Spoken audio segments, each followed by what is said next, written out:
अस्सलाम वालेकुम। मुझे कहते हैं नाज़िम, मैं यूँ में रहती हूँ, मेरे 2 बच्चे हैं, एक मेरा हस्बैंड है। ये है मेरे घर की कहानी।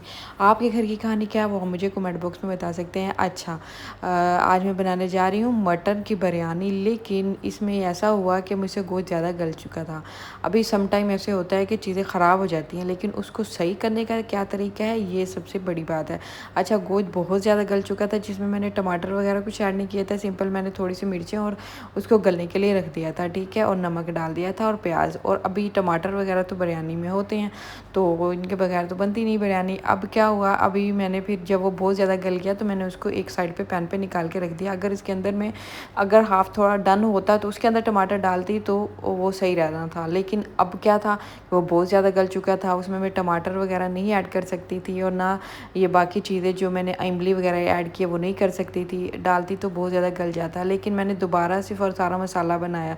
अच्छा, उसमें थोड़ा सा ये पानी ज़्यादा था, तो वो मैंने अभी दम लगाने के लिए सबसे पहले पानी को उसके पतीले में डाला, ताकि जो शोरबा सा ग्रेवी सी थी, ताकि वो एक्स्ट्रा मॉइस्चर होके बिरयानी का चावल टूट ना जाए, ठीक है। फिर दोबारा मैंने तय लगाई। अच्छा जी, जब कोई चीज़ ख़राब हो जाती है तो उसको सही कैसे करना होता है, ये इस बिरयानी में मैंने किया।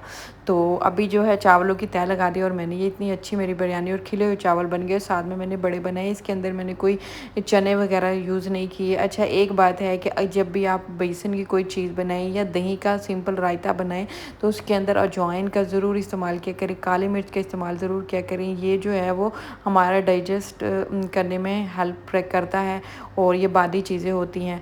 अच्छा, यहाँ मैंने घोल बना लिया है उसका, बेसन का, और साथ में ये मैंने बड़े भी रेडी कर लिए हैं। आई होप कि आपको ये मेरी रेसिपी पसंद आएगी।